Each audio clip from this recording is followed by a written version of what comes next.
এটি বাংলাদেশের ভিতরে লুকিয়ে থাকা এমন এক রাজার বাড়ি, যেখানে রাত নামলে শুরু হইত বিচার কার্য। রাজা একাই রাতের আধারে অপরাধীদের ধরে বিচার কার্য করে শাস্তি প্রদান করতেন। আর এই রাজার রংপুরে সহ পুরো উত্তরবঙ্গে ছড়িয়ে ছিটিয়ে আছে শত শত বিঘা জমি। 1900 বিঘা জমি ছিল। জমি তো আছে, 1900 তো আরো বেশি নেই নাকি আল্লাহ জানে, মানে তারও বেশি হবে। খালি এটাই তো নয়, ওই বড় পুকুরিয়া নাই, ওরও জমি আছে। বড় পুকুরিয়া, বড় পুকুরিয়া এই কয়লা খন্ডের তার এখন এখনো আছে। ভারত চলে গেছে। রংপুর আছে, এই তোমার পড়াই বাড়িতে আছে, বহুত জায়গায়। শত শত বিঘা জমি এখন কে বা ভোগ করছেন, আর কেনই বা দেশভাগের পর ভারতে চলে যান? যে রাজবাড়িকে ঘিরে এত ইতিহাস, সে রাজার নাম এবং এখন কে বসবাস করেন তার সরেজমিনে দেখতে হাজির হয়েছি রায়পুর গ্রামে।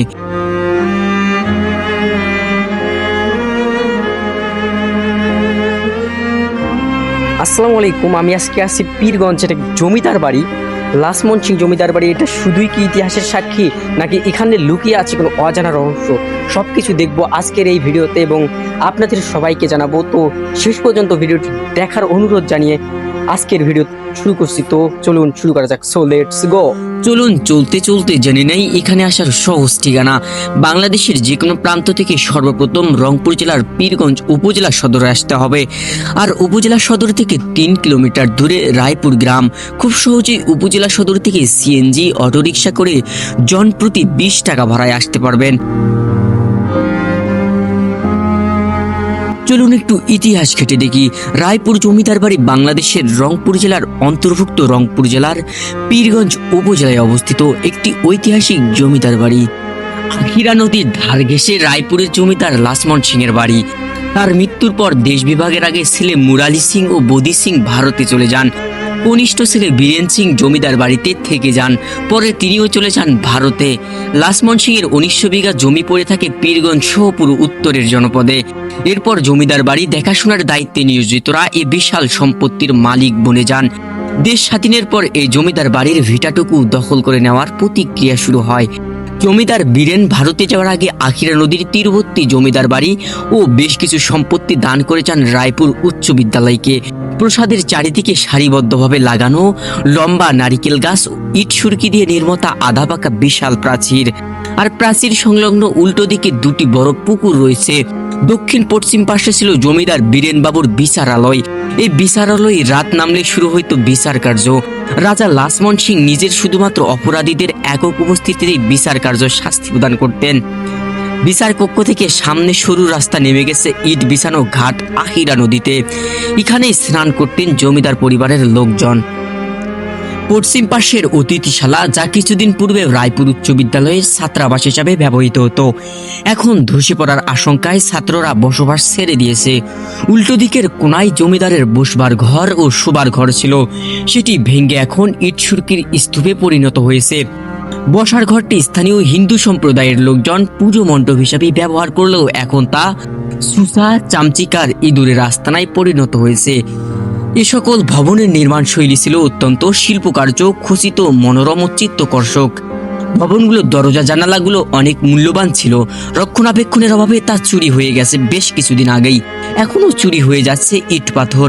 জানা যায় পরিত্যক্ত এই জমিদার বাড়িতে অনেক মূল্যবান মূর্তি, পাথর, বিভিন্ন প্রকার দামি তৈজসপত্র ও মূল্যবান সামগ্রী ছিল।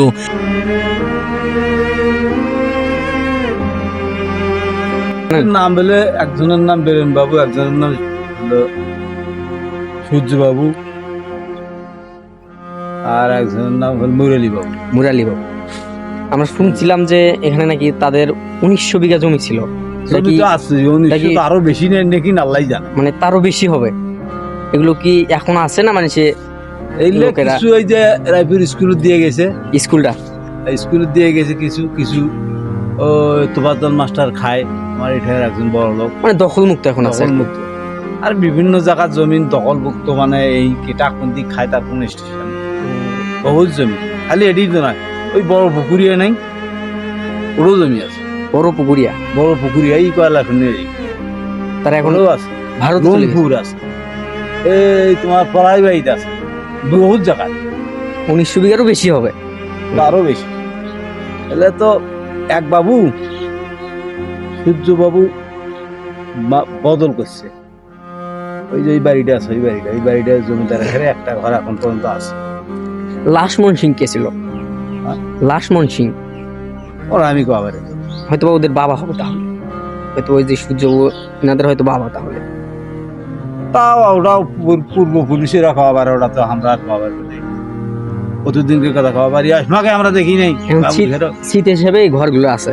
স্মৃতি হিসেবে এই ঘরটা আছে, ওই মন্দিরটা পাশে। আছে, এই ওটা মন্দির আছে। আর একটা ওই যার এক ভাই বদল করে গেছে তার ওই বাড়ি একটা আছে। কাঁঠাল গাছ আছে হলো একটা, 3-4টে কাঁঠাল গাছ আছে আমার হাতের। আর হলো লিচি গাছ আছে হলো 3-4টি। 8টা গাছ আছে আমার হাতে, তাছাড়া আর কিছু নেই। আচ্ছা আচ্ছা, ভালো থাকেন।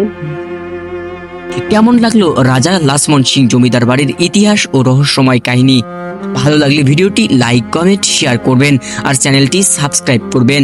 ভিলেজ ব্লগ, ডকুমেন্টারি, হিস্টোরি, অনুসন্ধানীমূলক ভিডিও দেখতে আমাদের সাথেই থাকুন। চাইলে আমাদের আগের ভিডিওগুলো দেখে আসতে পারেন। শীঘ্রই দেখা হচ্ছে নতুন কোনো ভিডিও নিয়ে। ততক্ষণে সবাই ভালো থাকবেন, সুস্থ থাকবেন। আল্লাহ হাফেজ।